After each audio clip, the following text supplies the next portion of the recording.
नमस्कार दोस्तों।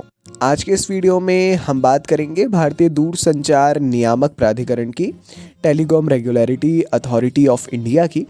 एक बहुत इम्पॉर्टेंट टॉपिक है क्योंकि जो हमारी रेगुलेटरी अथॉरिटीज़ हैं वो एक अपना अलग महत्व रखती हैं। आप सभी लोगों को पता है, चाहे मेंस की बात हो चाहे प्री की बात हो, है ना।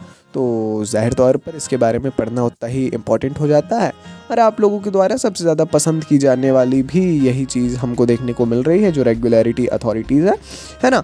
तो ध्यान अपना केंद्रित करिए। समय समय पर अलग अलग टॉपिक्स के वीडियो हर दिन ही आ रहे हैं, इसीलिए रेगुलरली जो है वीडियोस देखते रहिए। सबसे पहले बात कर लेते हैं इसकी स्थापना की। भारतीय दूरसंचार विनियामक प्राधिकरण, इसकी स्थापना 20 फरवरी 1997 है ना 1997 को की गई थी।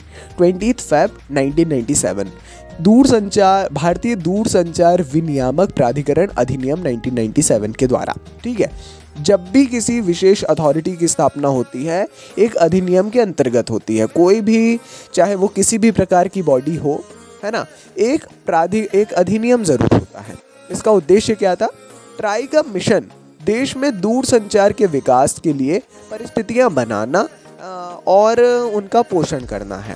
ट्राई दूरसंचार सेवाओं का विनियमन करता है, जिसमें दूरसंचार सेवाओं के लिए टैरिफ का निर्धारण संशोधन भी शामिल है, जो पहले केंद्र सरकार के पास था, फिर जो है ट्राई को दे दिया गया। इसका उद्देश्य निष्पक्ष और पारदर्शी नीतिगत माहौल उपलब्ध कराना भी है, जो समान अवसर उपलब्ध कराए और निष्पक्ष प्रतिस्पर्धा को आगे बढ़ाया जा सके, है ना। टेलीकॉम 1997 तक और 1995 तक ही टेलीकॉम अपने आप में ही काफ़ी व्यापक हुआ। बीते कुछ समय में टेलीकॉम का ये जो क्षेत्र है अपने आप में इतनी वृहत्ता हुई, इसमें इतना व्यापक हुआ ये क्षेत्र कि क्या बताएं। तो सबसे बड़ी बात ये है कि हमें ये देखने को मिला, इसके लिए केवल केंद्र सरकार के पास में अगर रहेगी पावर तो निष्पक्षता नहीं हो पाएगी। इसी को ध्यान में रखते हुए विशेष अधिनियम लाया गया और ट्राई का गठन किया गया। बात करें मुख्यालय की, तो इसका मुख्यालय नई दिल्ली में स्थित है, ठीक है। थोड़ा सा इसकी संरचना के बारे में जानना आवश्यक रहेगा। संरचना यानी कितने सदस्य होते हैं किसी भी प्राधिकरण में, आवश्यक तौर पर उसकी संरचना जानना जरूरी है। इसके सदस्य, ट्राई में एक अध्यक्ष होता है, 2 पूर्णकालिक सदस्य होते हैं और 2 अंशकालिक सदस्य होते हैं, जिनकी नियुक्ति जो है भारत सरकार द्वारा की जाती है। अंशकालिक कुछ समय के लिए, पूर्णकालिक हमेशा के लिए। अध्यक्ष भी अलग अलग कार्यकाल उनका हो सकता है। सदस्यों का कार्यकाल भी बताया गया है। अध्यक्ष और अन्य सदस्य 3 वर्ष की अवधि या 65 वर्ष की आयु, जो भी पहले हो तब तक पद में बने रहते हैं। अगर 65 वर्ष पूरे हो गए तो हट जाएंगे, या 3 वर्ष जैसे ही पूरे हुए तो हट जाएंगे, है ना। तो अध्यक्ष या सभी जो अन्य सदस्य हैं उनके 3 वर्ष की अवधि है।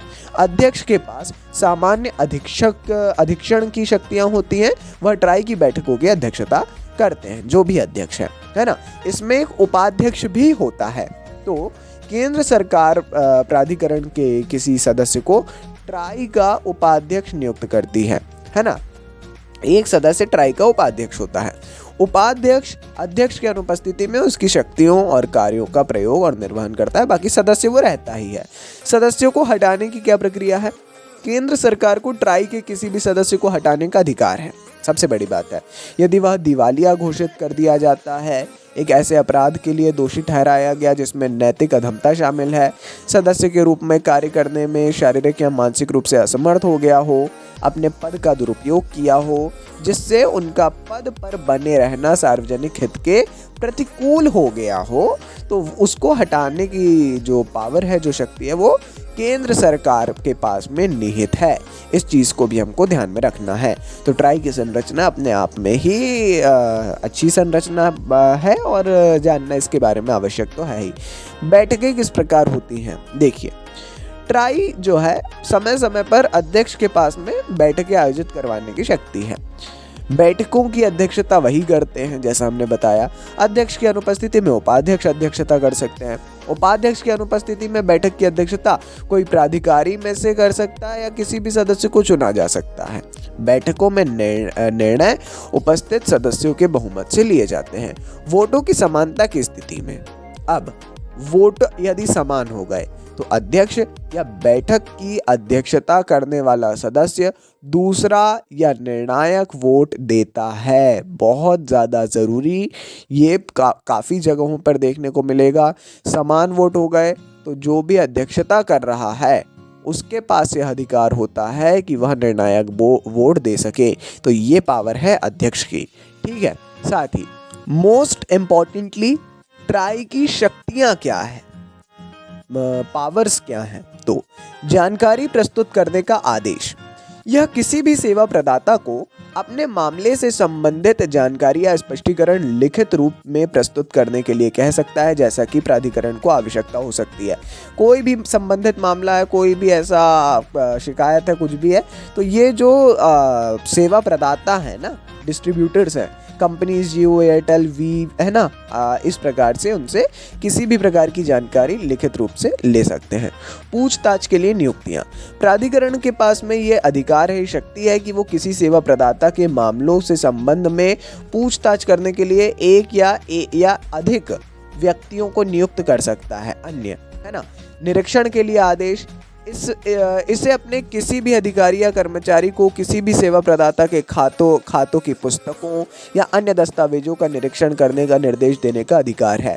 सेवा प्रदाताओं को निर्देश जारी करना, प्राधिकरण के पास सेवा प्रदाताओं को ऐसे निर्देश जारी करने की शक्ति होगी क्योंकि वह सेवा प्रदाताओं द्वारा उचित कामकाज के लिए आवश्यक समझ सकता है।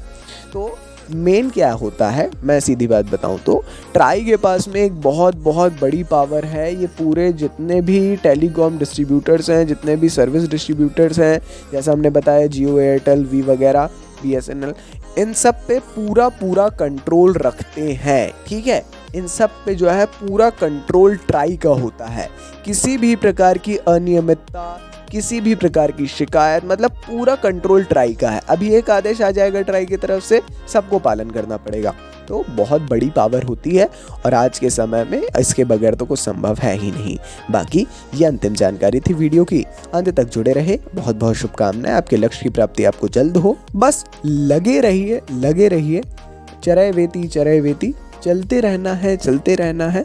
बस इसी शब्दों के साथ में सब्सक्राइब कर लीजिए चैनल को, लाइक कर दीजिए थोड़ा सा हमारे वीडियो को, अगर अच्छा लगा हो प्रतिक्रिया ज़रूर दीजिए। नमस्कार, डायनामिक इम्पल्शन।